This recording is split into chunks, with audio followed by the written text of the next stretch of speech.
I think, therefore I am. But I'm thinking all the time, and I don't know who I am. Am I? Are you? I'm in the middle of nowhere, and it's a good place to be. Welcome to Just Nowhere with Dr. Samuel Zinner.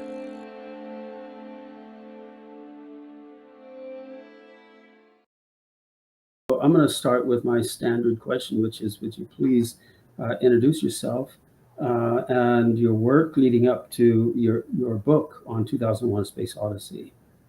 Sure. My name is Blair Miller. Um, I am the author of Space Self World. And what it is an analysis of spatial identity in 2001 by Stanley Kubrick.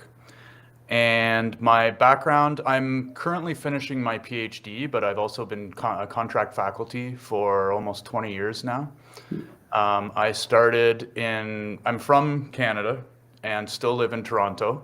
And I started at Wilfrid Laurier University taking philosophy with two professors who are dear friends to me now, Nicholas Comprides and Alison Weir, who have published a lot on various things that have influenced me deeply.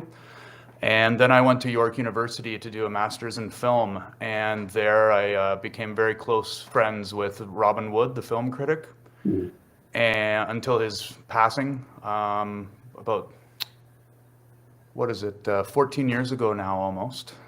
I think it was 2009, and he influenced me as well very deeply. And while doing my master's, I came into a bunch of different work and made my thesis dissertation about Kubrick, which ended up kind of morphing into the book. And now what I'm working on in my PhD, I'm working on communications, basically philosophy of technology, and the work of Marshall McLuhan. I've published in a bunch of different places, and still teach. All right, wonderful. Before I get to the first official question, what led you, right, to devote so much time to 2001: Space Odyssey? Did you see it as a child or in your youth and it made an impression on you, or was it something you discovered later? Both, really. It did make an impression on me as I was young, but as I would assume is the experience for most people who saw it when they were young, they only got halfway at best in terms of kind of getting at the way they saw it once they were older. When I originally started my master's work, I wasn't really thinking about Kubrick for the dissertation much at all. But then I started running into some conceptualization of Marshall McLuhan and space.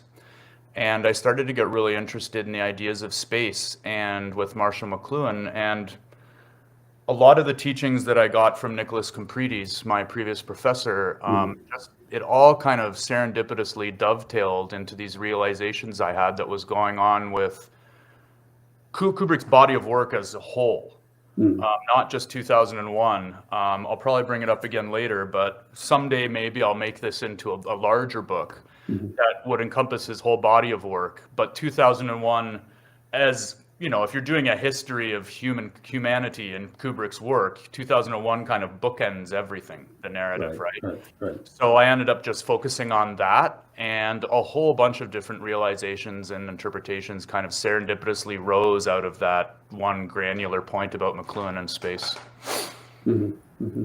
All right, well, let's jump into this. What does it mean for you? What does it mean that we are determined by space? This is one of the main themes of your book, and I guess this is, what's spatiality's role in the construction of human self-understanding, the understanding of space, right, by the human self, right? Yeah, so space in these terms, I always try and establish this at first, is Of course. Space is not an empty nothing, right? It's an area made by what's in it. It's an environment. And in fact, that doesn't even really do it justice, because we're talking about a constitutive element of our own selves. And there's a term or a phenomenon I've come into closer contact with recently since writing my book, relationality, or relational freedom, relational selves. And in spatial terms, we understand ourselves as a result of complex matrices of relationships to other people, other things, and there's a deeply spatial aspect to this. And in this sense, the layman term, personal space, has some real weight to it. There's an area that is ours, and similarly, each thing, each object itself has the same. So these interactions, these communications and coexistences have a spatial ontology to them, really. That is to say, we understand everything because of space. To be is not merely to occupy space, but rather to create space by inhabiting it in a way that cannot really be pulled apart from who and what we are. And this should make sense to us, at least on an instinctual level, I think, because if considering maxims such as, you are where you came from, or relocate yourself to change your world, things like that. They aren't usually considered on such literal terms, at least so deeply interwoven with reason and understanding, but they are. And although I have no real direct reference for Kubrick thinking along these lines in his work or in the vast accounts of personal communications he had with other people, the whole notion of us being more than what we are, but still locked into interactions with others that we misperceive, like these spatial selves, I think fits into his mindset or outlook quite well. It makes sense to me, let's say, from like a lot of recent physics thinking, right, which would point out that the concept of absolute space, which a lot of people find natural, right, going back to Newton, right, it's really been called into question. That's really a later development, because before Newton and now after Einstein, right, a lot of physicists really do think about space not as something that's absolute, but as relationality. I mean, so it really works well what you're saying, even right in the area of physics. But in any case, there's another point that you bring up in the book, and that's it's and no doubt flows from the first question. But there's the same control, right, that defines us, limits our understanding, and it limits the spaces themselves. Can you fill us in on that? Right. Yeah. So we're inherently spatial selves, like I was saying, but we've become human selves by compartmentalizing things and spaces and ourselves in order to understand them more clearly, or at least separately, cogently, maybe even. And that's indeed a form of control, as you've just pointed out. But that control is not limited outwardly. It also results in self-domination through the domination of spatiality through this compartmentalization. So I came to this realization, again, through Marshall McLuhan's concept of acoustic space, although not necessarily the way McLuhan himself might have intended, though, I mean, if this makes sense, which it would to anyone familiar with McLuhan's personality, disruption and challenging of his assumptions is very much his cup of tea.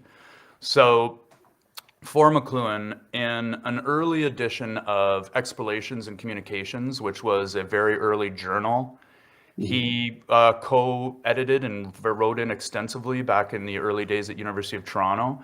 He defines acoustic space as a sphere without fixed boundaries, and space made by the thing itself, not space containing the thing. So this notion of everything having its space, like a bubble, all sorts of overlaps going on, disruptions, interactions, permeabilities, really, spheres of influence, maybe, really, right?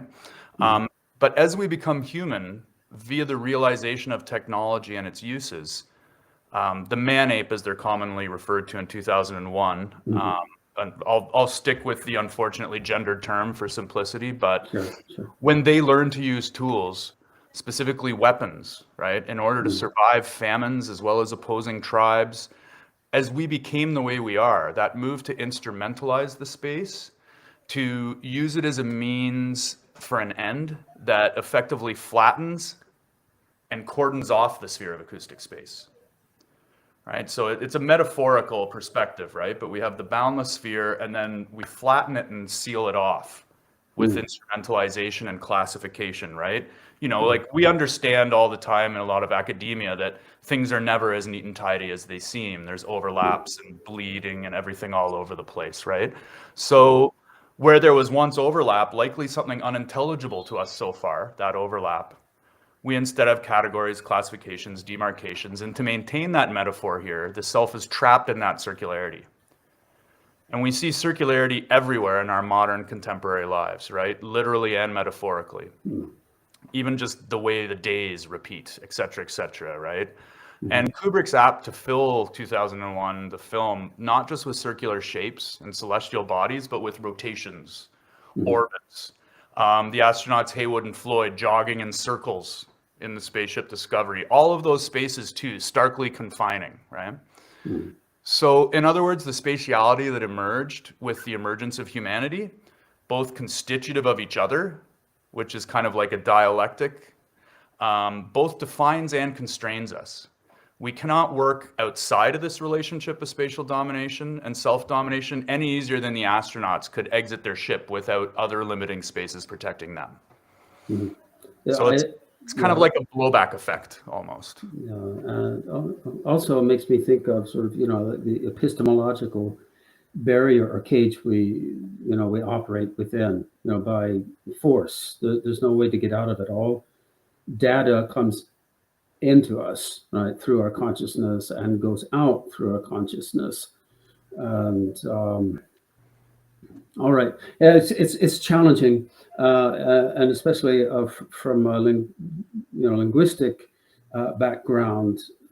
It's I guess it's doubly challenging, but it's also, I think, doubly enriching if we can once start to wrap our heads around what you're describing about space, and then at least for the linguist, what makes Homo sapiens what they are, right? The species is really the attribute, the ability of language. Right? Absolutely. And that which can be a technology of its own, right? Yes, absolutely. Yeah, that's a very good point. And which is not, you know, the language in that sense, at least, right? There are many different theories, as you're well aware, I'm sure, right, about language. And but for me, I would say language is something of a wider field than just, let's say, communication. Absolutely. You know, other species communicate. Most species do, and there may be a handful, right, that or maybe are intelligent as we are. Who knows? The whales and dolphins are usually invoked, right? So I don't want to be too arrogant, you know, here, thinking that, let's say, we human beings are at the apex, right, of the evolutionary trajectory, right? Because I think anthropologists like Charlie Lineweaver, right, make a really good point that for an elephant, if they were to think like us, right, they would look at themselves and say, well, obviously we are the summit of evolution because look at our long noses, right? That's what it's all about, right? You know. So anyway, at least in my understanding, language is what defines us as a species, and part of the language capacity is our ability to use our imagination and project it far back into the past and far into the future, right, for many different purposes. For philosophy, for avoiding danger, right? And what is different, let's say, between us and a dog, one of the things that's different there would be that the dog also can think of the past, but I don't think they think about the past as far back as we can. And they can also think of the future, but I don't think they project themselves as far into the future as we do, right? So in a sense, there's I think a continuity between the dog and the human when it comes to our consciousness, but there also seems to be this discontinuity somewhere at some point. But in any case, in the movie 2001: A Space Odyssey, to get back there, right? So in the beginning, we're dealing with these creatures, and it escapes me. I've actually read the book several times, but um, what are they supposed to be? Are they Homo erectus, or do you know? Just out of curiosity.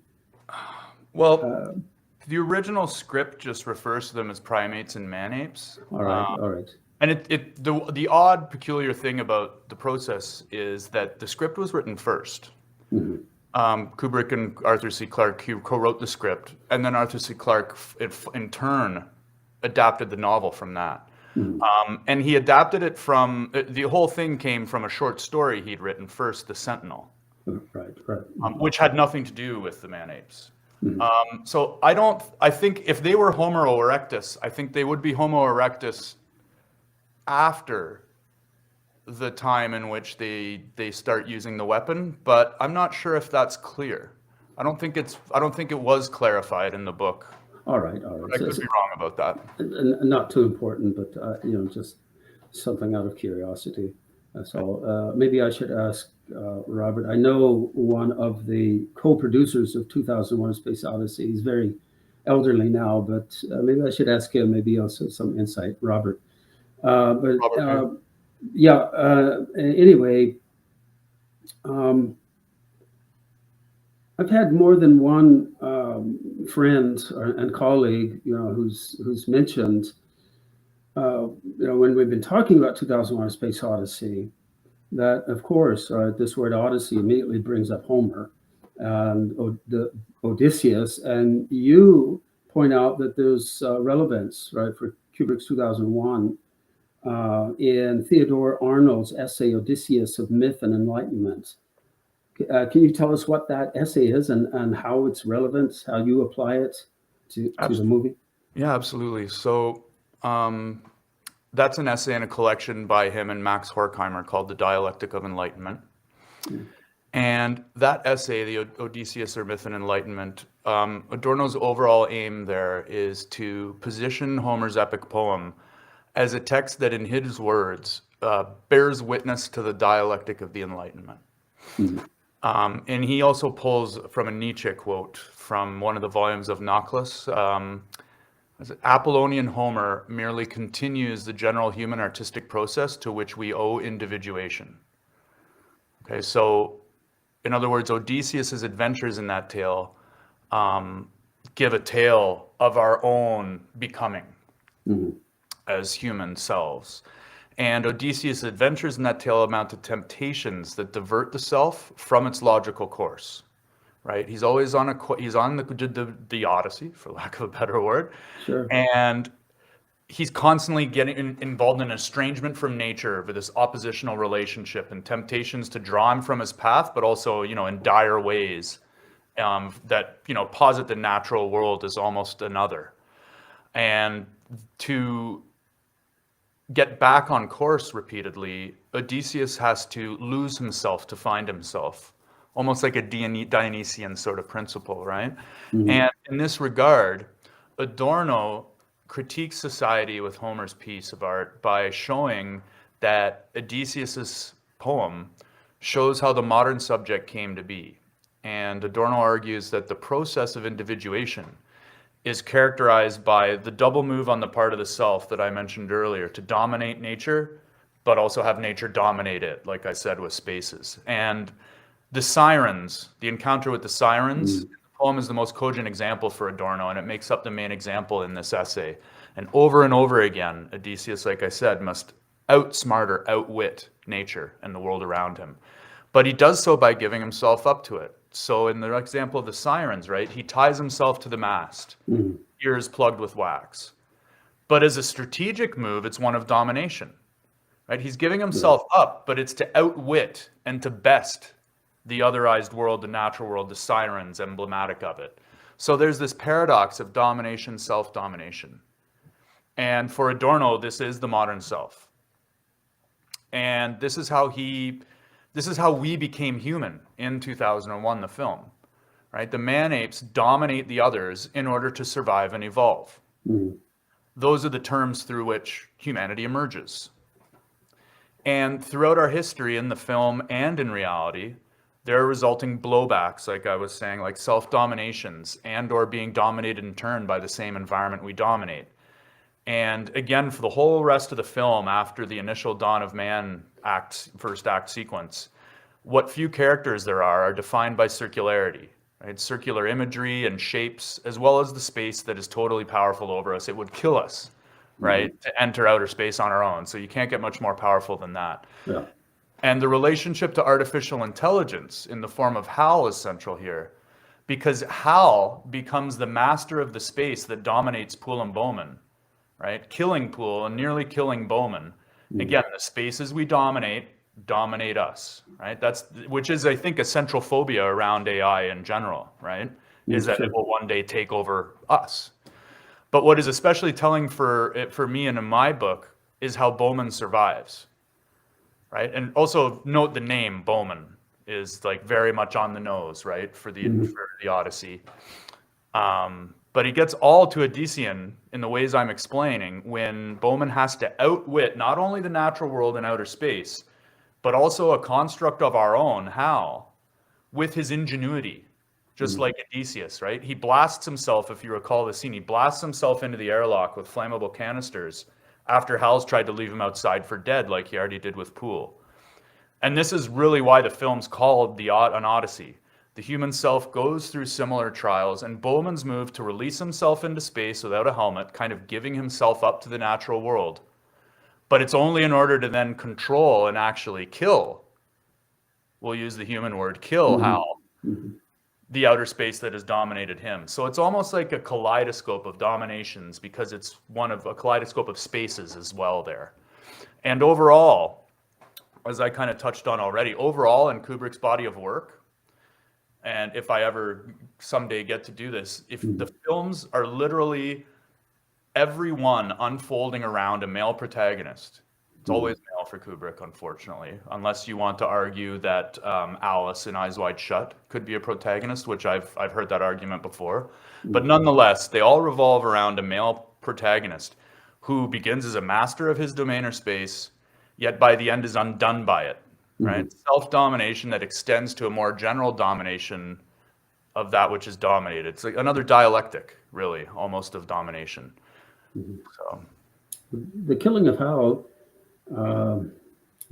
by Bowman seems to repeat, which is a good storytelling device. It seems to repeat, the killing that takes place in the opening scene, with the man-apes. Yeah. So, but of course, this is just really just a modern application of a very traditional way of telling stories, right? And then, of course, we have the monolith that links the very beginning, middle, and end, right, of it. So, again, a neat, sort of simple storytelling technique. But anyway, the killing of Hal really does seem to bring to mind the earlier killing, in the man-ape scene, which is to be expected, because when the bone is thrown into the sky, that's where the scene transitions into a spaceship. The bone actually the almost magically transforms almost, at least visually, into the spaceship, right? And so, it's fascinating. There's some other questions I want to get to, but just to tie up a couple more loose ends here, I think. Sure. So what's the relevance for Kubrick's 2001 of the communication theorists, Marshall McLuhan and J. McGregor Wise, which you go into in your book? Yeah, they're key in my book. So for Wise, let's go back to the point I made about personal space, right? And how each of us and each entity have their own spaces. Perhaps not even physical entities, as we've already touched on, right? Because we're dealing with working away from hard, static classifications, separate classifications between, even the Cartesian mind-body one, or conscious self, subconscious self, and so on. So these spaces characterized by a thing, constitutive of that thing, are formative for our identities. And for Wise, they're our home, A home not just made up of us, but of other overlapping spaces and things. He starts off his paper that I use with the example of his office and the unique array of items of all sizes and types that make up that office space, and how that is a home, but it's, again, like a kaleidoscope or conglomerative of different overlaps in spaces and interactions in that regard. And like McLuhan, Wise is quite conscious of the acoustic nature of this phenomenon, which really drew me to him. Not that all space must be prioritized by sound, right? But rather that they behave in manners that dovetail with acoustic characteristics. And Wise uses the example of a walk down the street and how things passing by, like a car blasting music, other pedestrians, all these things passing by and influencing each other's spaces in kind of an interplay that goes beyond the rigid compartmentalized understandings we tend to have about, well, most things, right? Like sound peters, it doesn't stop, right? Right? It might sound like it does to us, right? But we know better. And so Wise uses terms like home and territoriality to make these claims that there are such spaces for all things in the interplay that results from everyday life. So along with acoustic space, McLuhan also has a lot more to say here about, media technologies, electricity, and how it kind of controls. It's a full totalizing system with ratios and interplay. There's a lot of that going on in 2001 as well. But even to connect to your kind of overall project, technology in these ways is polysemic. And it has lots of different definitions. It can include language and numbers, because those are, even for McLuhan, those were media technologies, ideas, language, numbers, math. But again, this all works for them through the metaphor of sound. And not coincidentally, 2001 is very much a film about sound. Sometimes the absence of sound, right, in the stark, tense scenes out in space. But one really overlooked aspect of the film, I've always found, is its opening. And often when I bring it up, people don't even recall the opening until I bring attention to it. And the opening I'm referring to is, if you recall, the 2 minutes and 49 seconds of a black screen that start off the film with Georgi Ligeti's Atmospheres composition playing. And at face value, it's like an orchestral warm-up before an opera or symphony or the like, right? While people are getting seated, stuff like that. But it's much more than that. Because Ligeti's very, very well known for creating, unintelligible blocks of sound, right? Kubrick used him numerous times. If you know, like in The Shining, he's used him several times in this film, often in conjunction with the monolith. But these blocks of sound that create like a dynamic dimensional space to it. And to start the film off with that is very, very telling. It establishes acoustic space before anything else. Much like how the dynamics of our understanding all the way down parallels the characteristics of acoustics, that boundless sphere McLuhan describes. So it's almost like Kubrick, not wittingly, but is setting up a boundless sphere to start the film. And that sets a very particular background tone, again, almost ontological on filmic terms. It's open space, expansive, full of possibility, and those are the terms under which we encounter the Dawn of Man act, the opening act of the film, right? And the pre-human man-apes. And in that long, largely quiet first act, we have our prehistorical selves, right? Set upon a starving landscape. The tribe we are associated with there even gets ousted from a crucial water source by another hostile tribe. But then something happens, right? They're on the edge of extinction almost. But then the monolith appears to them. It's a famous point of contention. What is the monolith, right? Sure. It's a cipher in most senses, right? I think. And Kubrick's often, I think he's known well for wanting to leave ambiguities as such. But in the original short story, I already mentioned The Sentinel, and some interviews with Arthur C. Clarke and Kubrick, it's referred to as a sort of test marker for humanity, right? That once they reach the moon and discover it the way they do, it unlocks more information, right? That signal that deafens them, but eventually leads Bowman, Poole, and the Discovery toward Jupiter.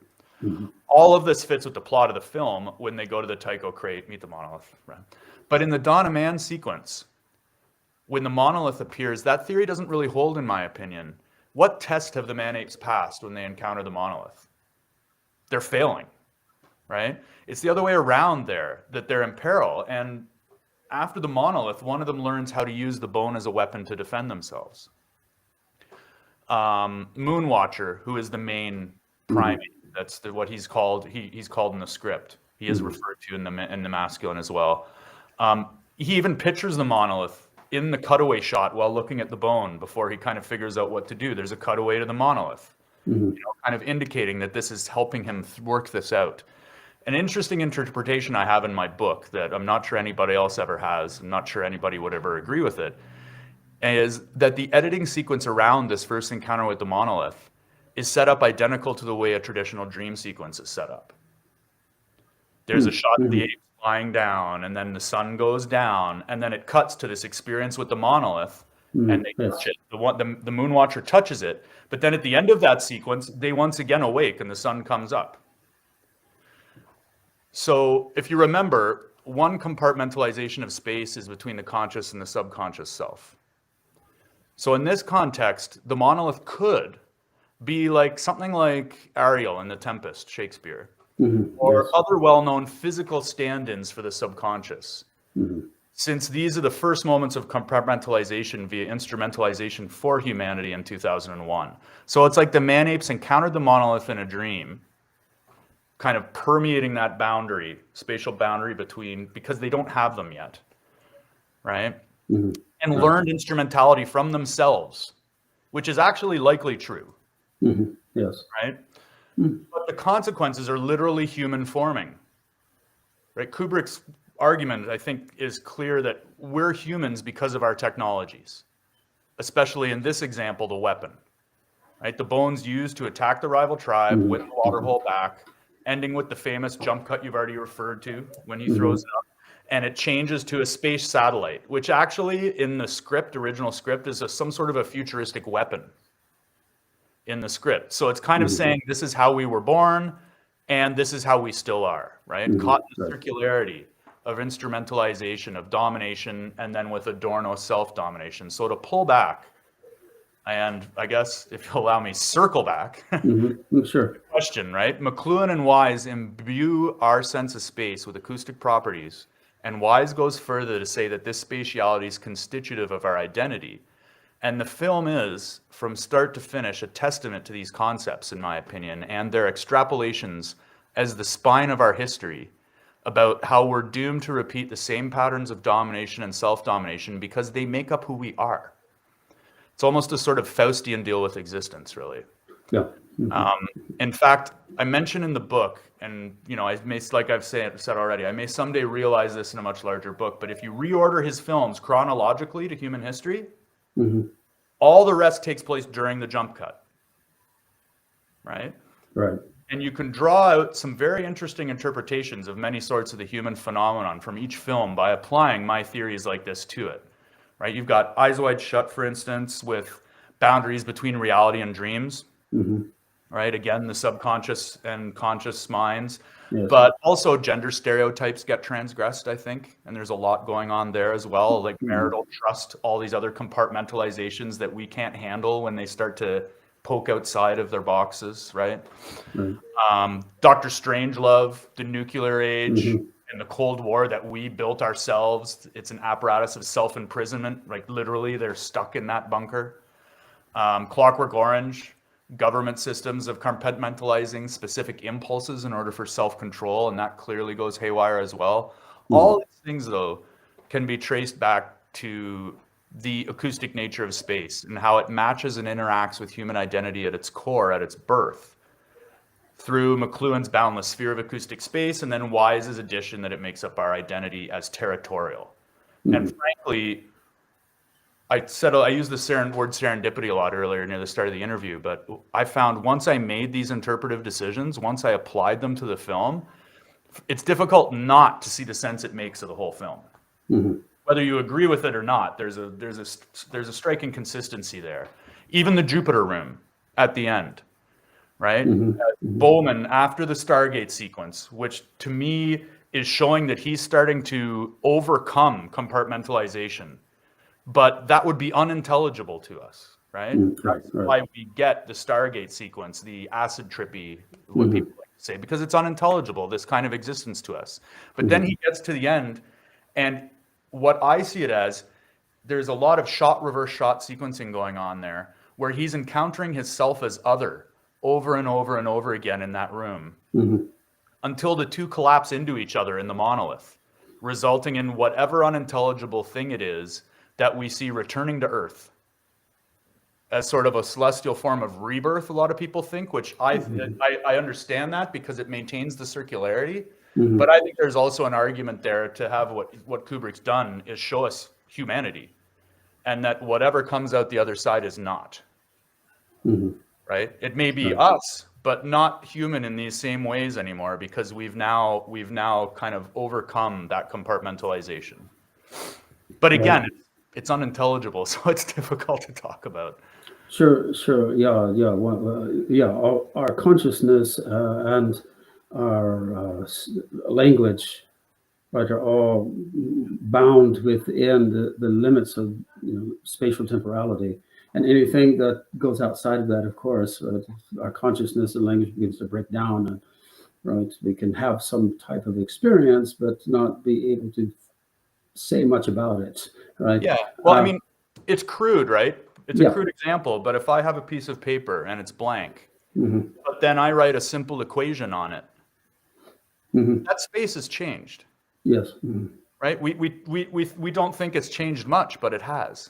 Right? There's more going on there in a very specific way. Right? And so numbers and language can do this as well. Yes.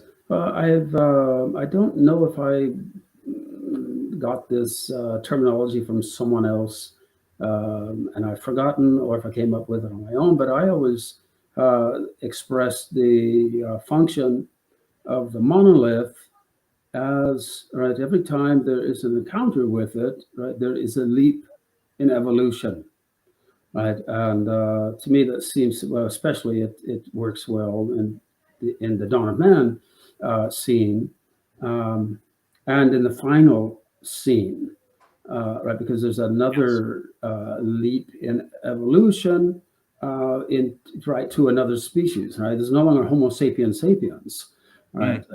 So the problem then, I suppose, would be sort of in the middle there, where the monolith is encountered on the moon, but that's sort of the prelude to a soon to come, right, leap into another species.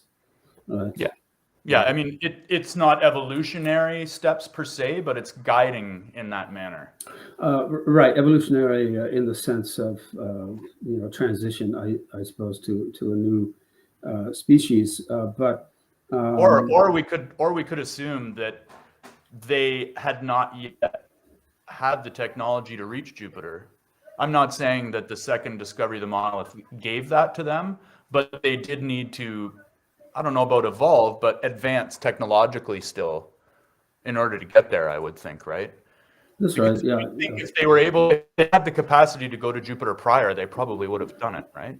So I really found enlightening your idea that the monolith is somehow allowing, in the first scene, the man apes, right, to access, right, their own capabilities, right, which are in the subconscious or the subliminal area, right. And I very often will point out that, of course, right, as right, people speak, as you and I are speaking now, we're not consciously choosing each and every word, right? It's being generated mostly automatically and unconsciously, right? And it's all coming up and bubbling up, right, from whatever you want to call it, the unconscious, the subconscious, the subliminal area, right, to each their own.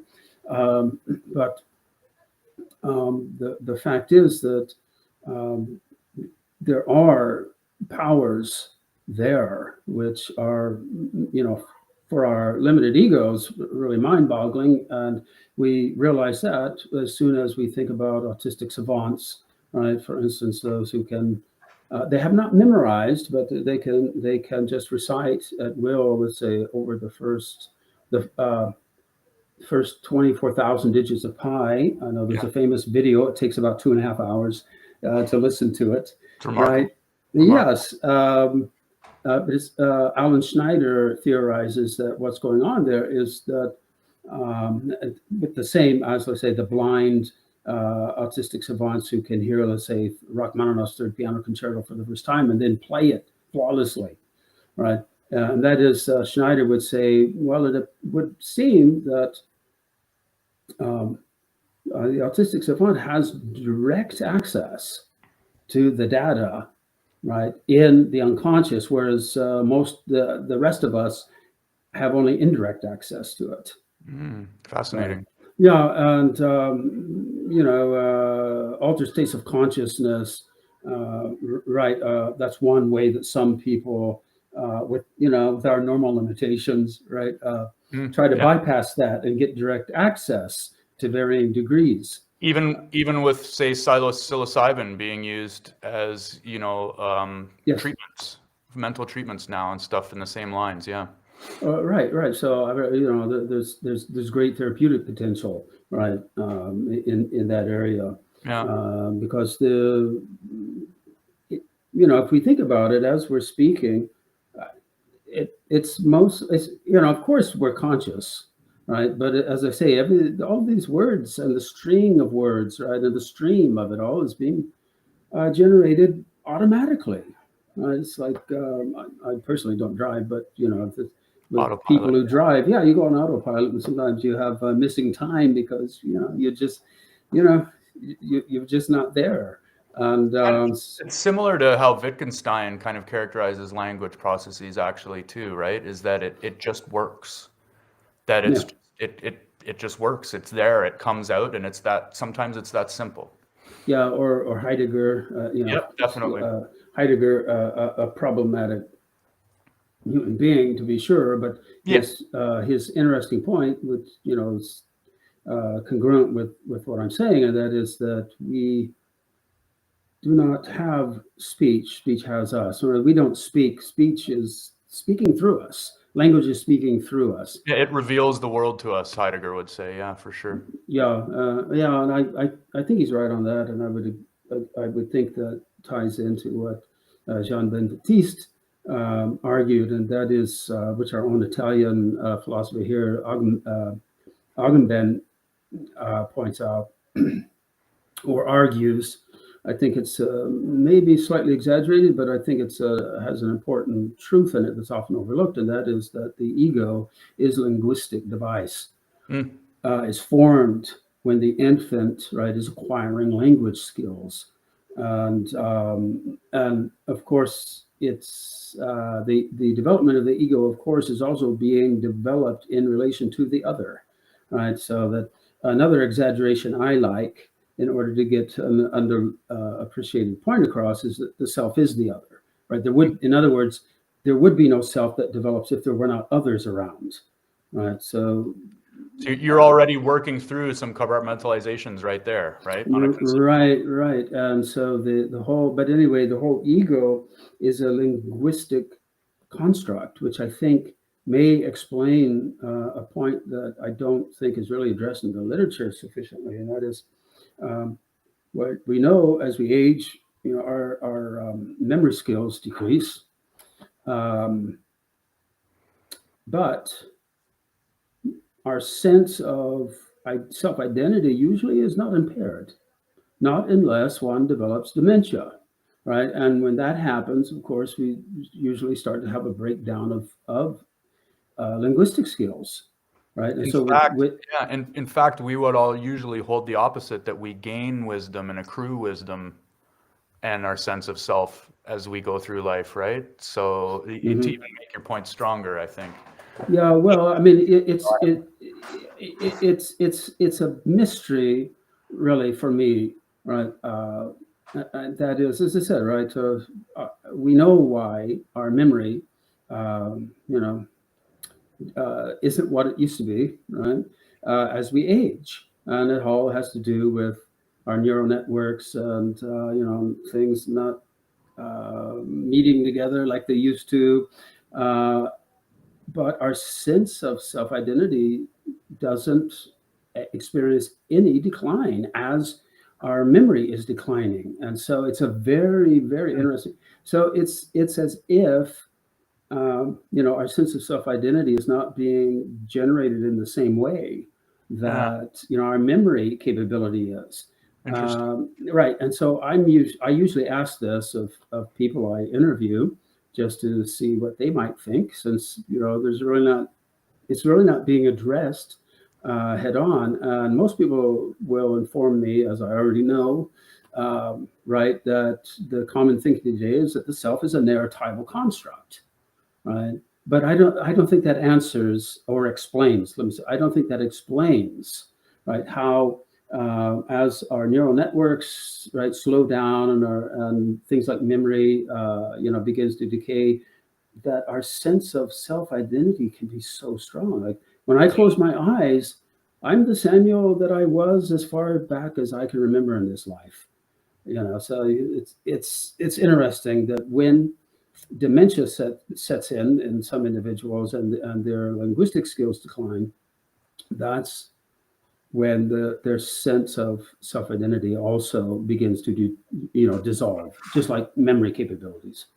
There's almost some Lacanian symmetry there. Yes. Right. Good point. I hadn't thought of that. If you reverse the language stage, right, there's almost like you're kind of regressing back to that prior recognizing the mother stage almost, which would manifest itself in, I don't know, mental degradation, I guess, because we wouldn't know what else to do with it. Right. Well, I often think of poor old Ralph Waldo Emerson, right? When he was his sense of self-identity was still there. I think because the form of dementia that he was suffering from is not too severe, right? One forgets the name of the noun for an apple, but one can still say, well, that round object there that I like eating, so but in any case, to get back to the concept of space, at least for me, it's interesting. I mentioned this to you in an email, and it's not really all that important, but I do find it interesting. John Piaget's theory that the infant's sense of spatiality develops in tandem with language acquisition. So in a sense, language is what almost creates, I would say almost creates, right, space, the experience of space and time, right, for the infant, right? And so not only, so from that perspective, right, so what makes Homo sapiens sapiens what they are is not just the tool making, but it's actually the language, this acquisition of language. And I've had a conversation once with Tom Gunning, the film scholar, University of Illinois, Chicago, and the way he thought of the monolith, it was very interesting, and I hadn't thought of it. But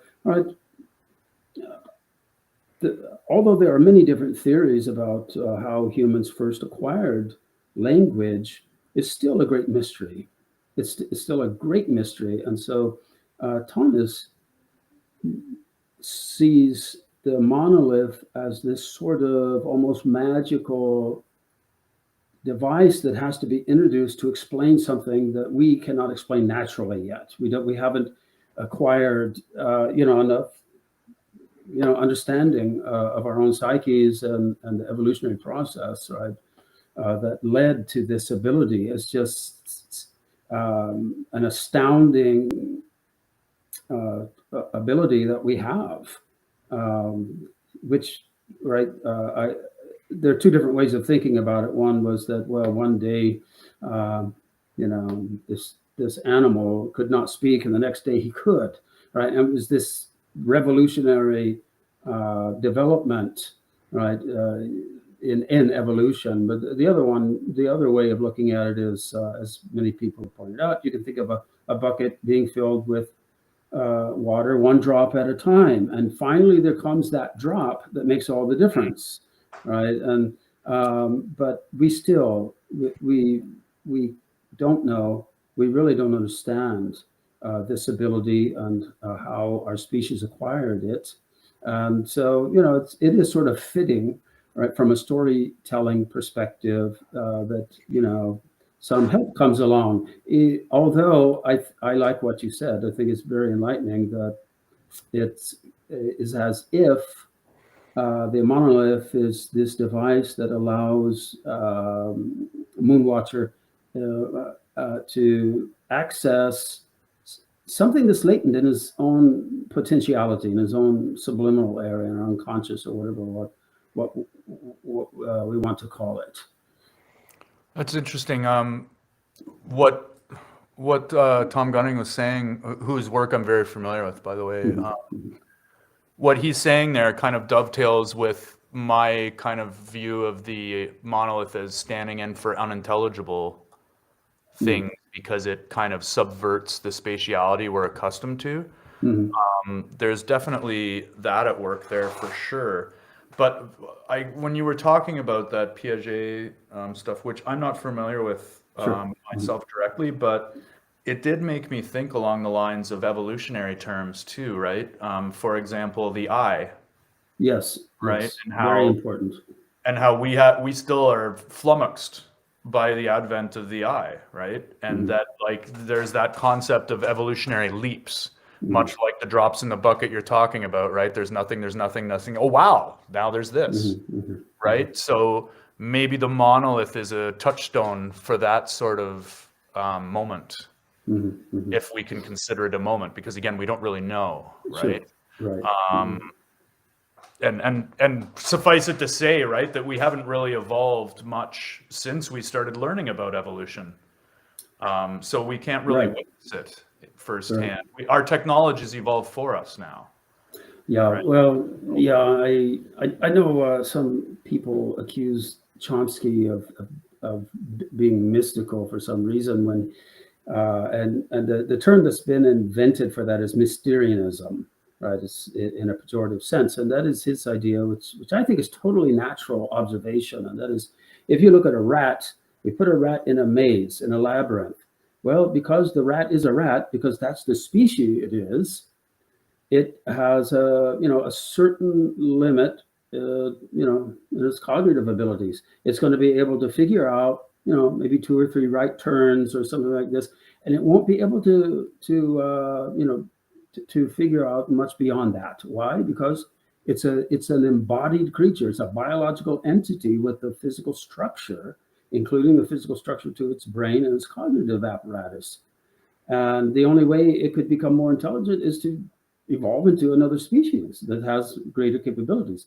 So the analogy is that human beings, not being angels, but biological structured creatures, we probably have intellectual and cognitive limits. There are certain questions we may never be able to answer as the species that we currently are, right? And one of those questions could be, we don't know, maybe we can answer it eventually, but what is language? How did we acquire it? Do we really have free will? I mean, there are a lot of these questions. They may be answerable, but some questions, maybe we'll never be able to figure it out until we make some leap, right?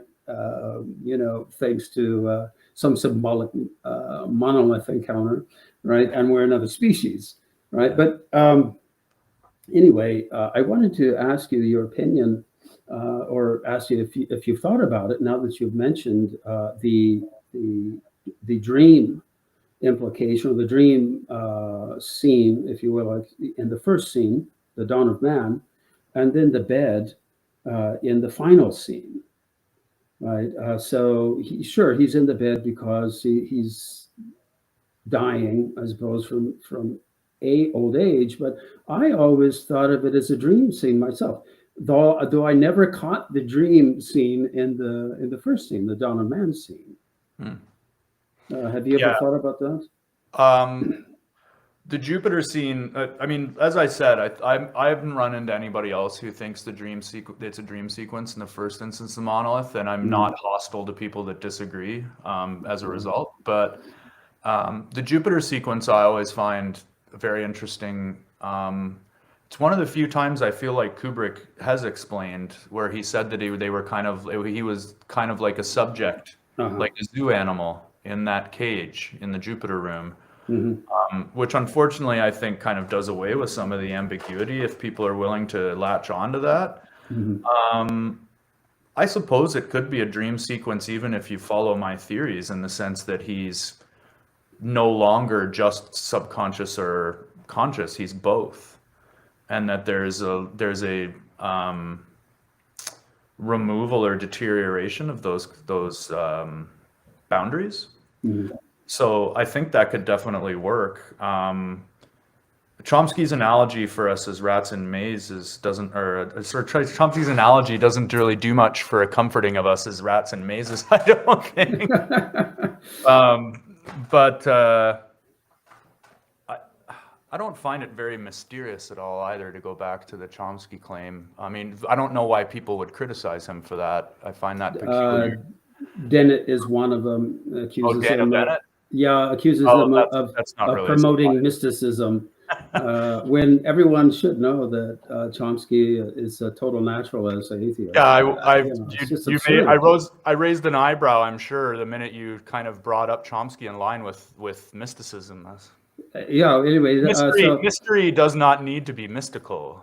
yeah, Mysterianism is the pejorative label that's been invented and applied to that belief, and that belief, right? The reason there's such a strong backlash against it, right, is the whole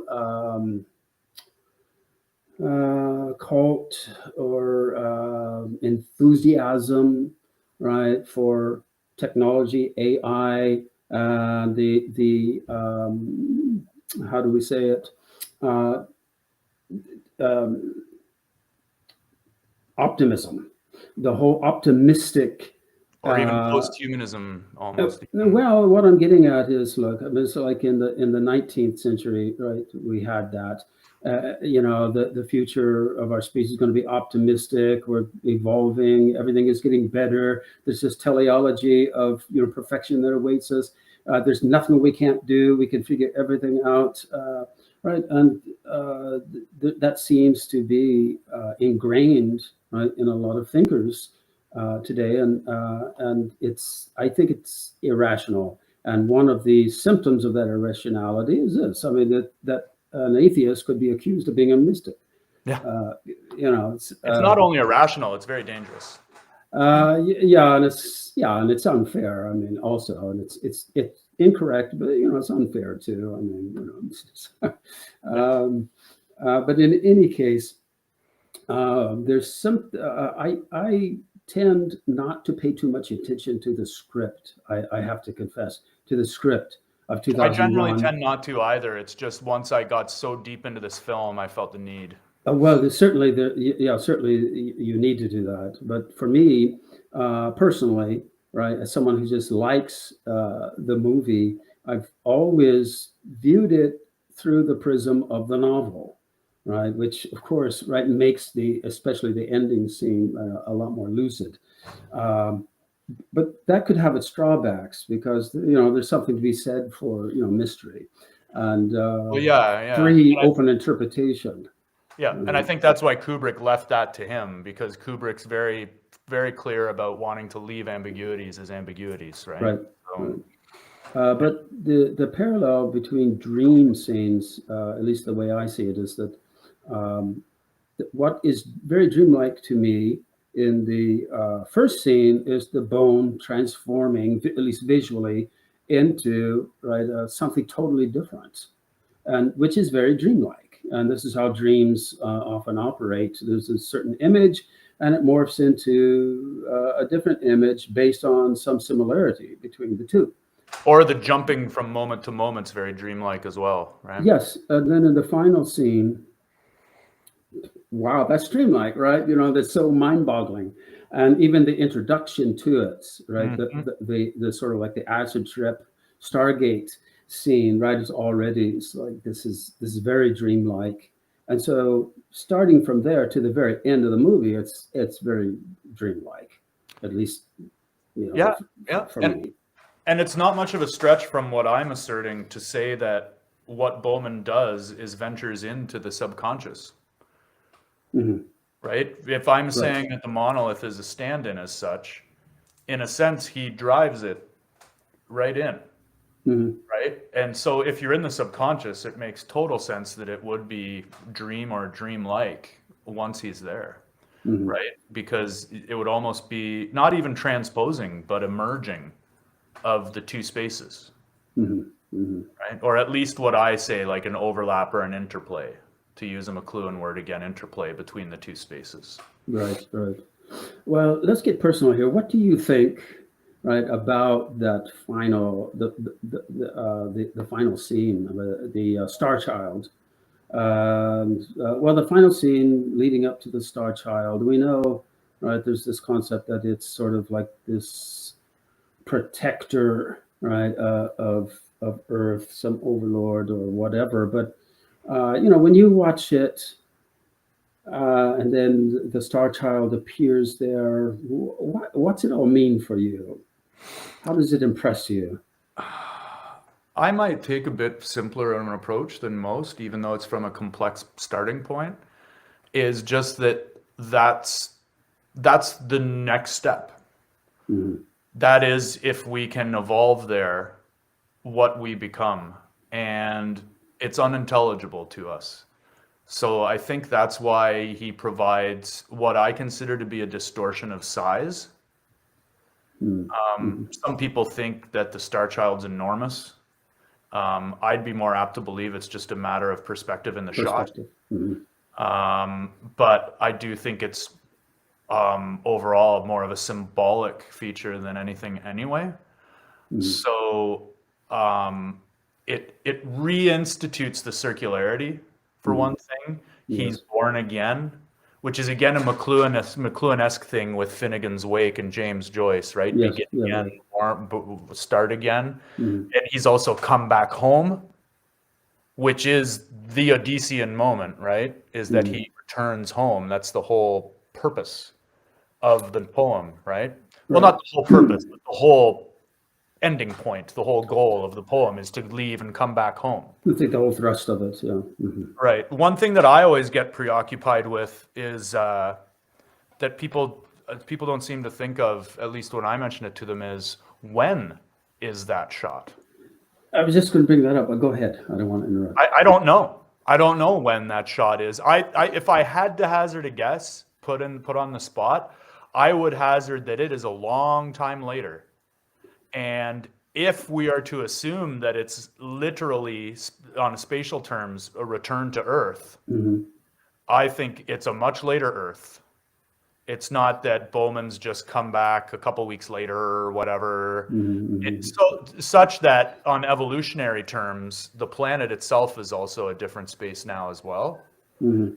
But again, these are some things if to be personal, as you asked, I tend to side with Kubrick in a lot of these things, which is kind of contradictory since I've added a lot of different Sure. interpretations. But I do think there are moments such as that are, best left, maybe let's not say ambiguous, but best left symbolic. Mhm. Right. Right. So Right. it's And I do just, think that moment is meant to be a very highly symbolic moment more than a literal one. And right. so I tend to I tend to be reticent of like those exacting, like, what is that? Is it the baby? Is that actually Bowman? Is it, it's like, yes, but it's symbolic. Well, Like he may not ever come back. It right. might Right. just be a Right. visually symbolic return. Right. Right. Right? For Right. all we know, he may have died in the Jupiter room. I don't know. Yeah. I was Who he was died, that's for sure. right. Right. I would tend to think that is symbolic, and the wonderful function of that in film, at least, is that it's then open to interpretation. Anyone can, free to interpret it as they wish. And the way I do it, I guess, is in the opposite direction of where you're going. And now, so I'm not arguing, right? This was in the mind of Kubrick or Arthur C. Clarke. This is my mind. Yeah. I've often wondered, well, is the Star Child the monolith, right? That is, that it functions as the monolith, is taking over the function of the monolith. And so, right, for me, I've always wondered, right, he's gone through this, Stargate, which would, at least, right, from a physics perspective, would not only be a spatial distortion, but a temporal distortion in any wild imaginable way.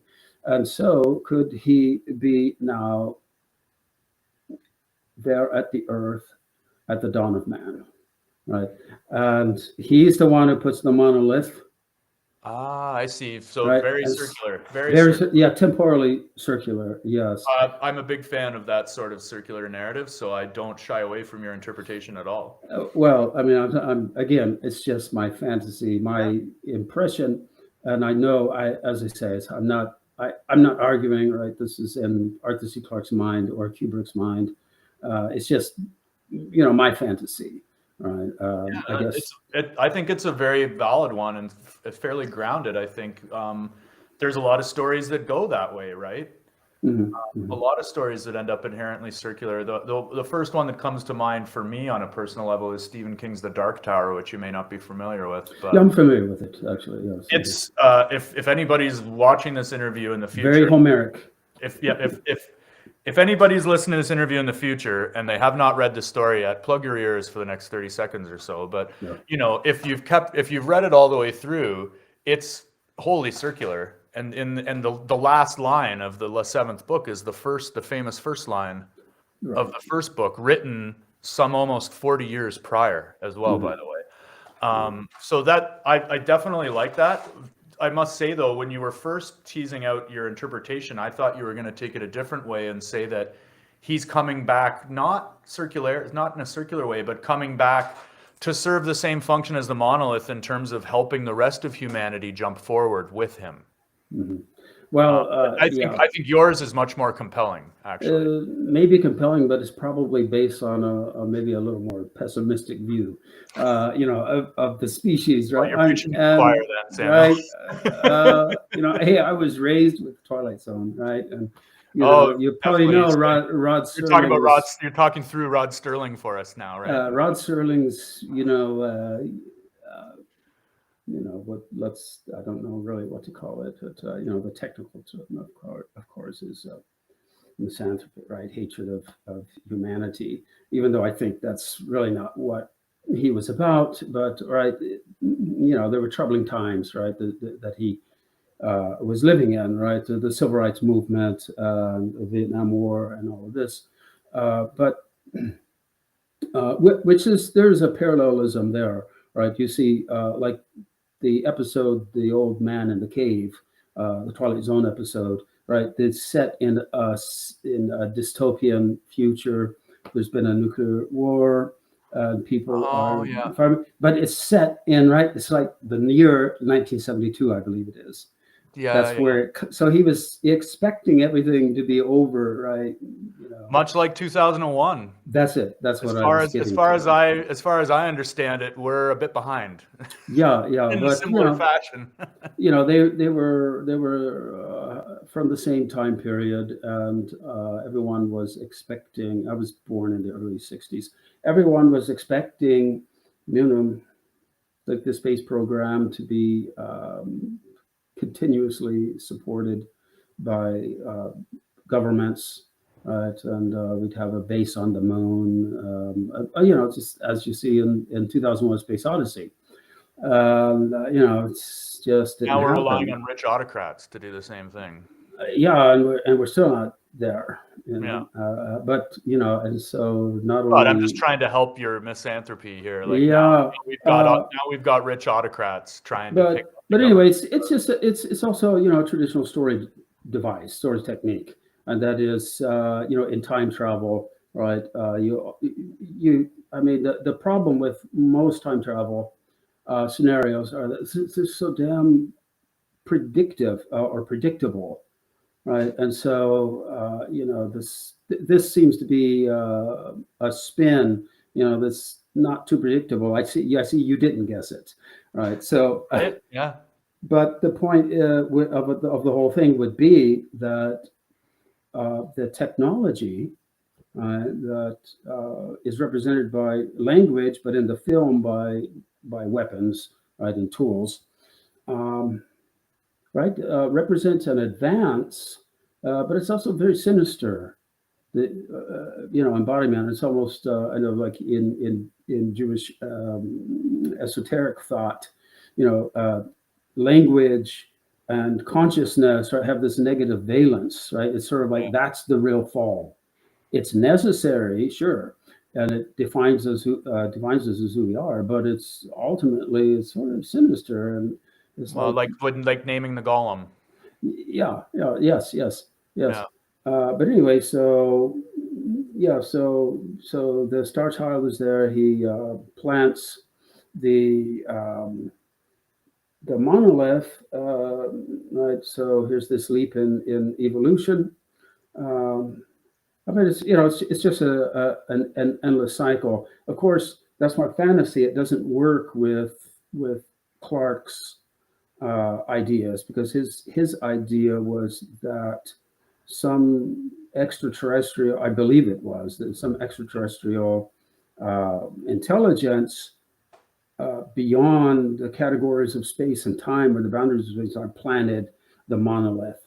But so well, what if the ETs are actually future humans, right? The Star Child. Anyway, that's my fantasy. It's very interesting. I like it. It does not. It can very much coexist with my own ideas about the film as well. So. Well, there's something to be said for optimism. I mean, I have a hard time personally with it, but I recognize. I find optimism depressing. I don't know about you, but yeah, well, but I recognize, that it is a good thing.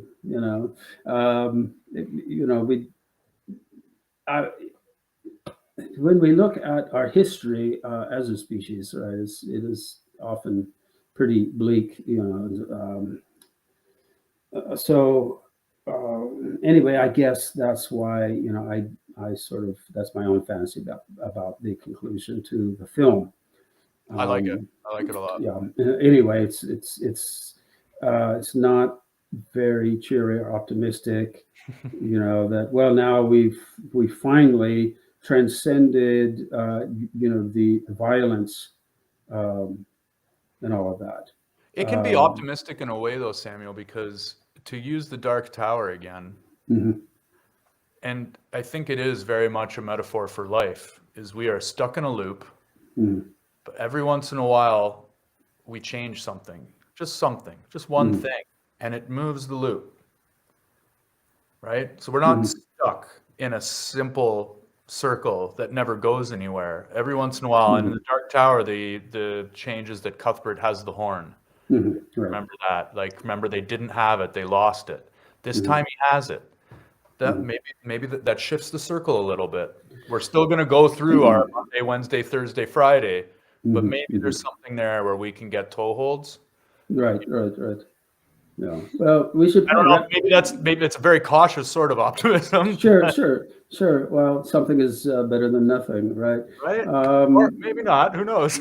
Yeah. Well, maybe we should start wrapping this up. But I did want to ask you, right, because of the Homeric component of 2001: Space Odyssey, I had to ask. Right? I've asked this to many friends actually. Do you see anything in the film that is even loosely, right, parallel to the descent into the underworld? I don't, but I always like to ask this question. In 2001? Yes, in the film. Not so much. I mean, I suppose you could maybe see the Stargate sequence as that.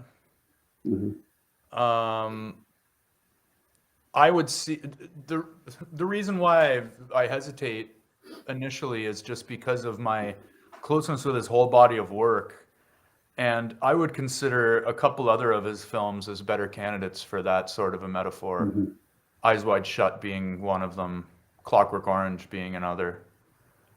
The only way I can work it in there is in a very loose way, and that is that in the Odyssey, Homer descends to the underworld for the purpose, right, of gaining information that he could not otherwise gain, and he gains it from a blind prophet. Yeah. And so there's sort of a monolith function there, right? Yeah. Right, No, that's I can see that. Yeah. yeah. Anyway, any final ideas that you want to leave us with, sort of maybe even to whet the appetite of the audience to get a copy of your book? Well, there are other interpretations I have in the book that I think are fairly unique that other people haven't had yet. So I can leave that to tease the book. Excellent. And also, like I said, I mean, finishing my PhD work now and still teaching and planning to still be in academics, you know how it's always a danger to predict what sort of manuscript you plan to produce later. But Yes. I do still think that someday in the future there is a larger book that basically replaces the jump cut, for lack of a better way to put it, and expands this whole theory and framework that I've explained to you, and it applies it to all the films.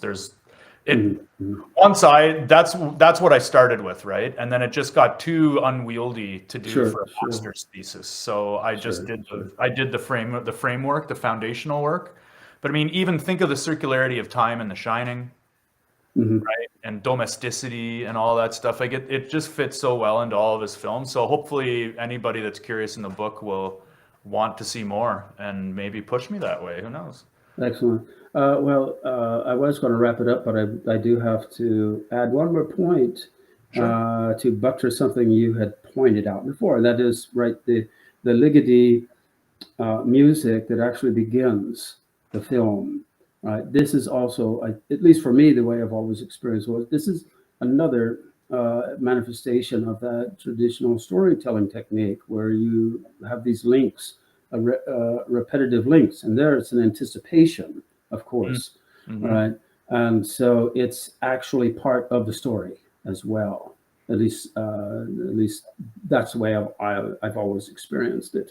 And acoustic space, it's not what you mean. It's not what the authorities you discussed mean by it. But I can't help but think of the whole musical score, or soundtrack, right, of 2001: Space Odyssey, which I think was really groundbreaking. Right, used classical music and to use Ligeti, who has lived a life of controversy as a composer as well, right? Like his. Right. Sometimes his stuff is not meant to be pleasurable to hear. Right, and it's. But anyway, it does. I think the music. I think you would agree, but you know, the music is an element of it's part of the texture of the spatiality. Right? Absolutely. Yeah. All right. With that, I thank you so much. Thank you. I appreciate it. It was nice talking with you. I enjoyed it. It was a pleasure. Okay. Take care. If you enjoyed the program, please consider supporting this channel with a donation through Patreon or PayPal. And don't forget to subscribe. Thank you.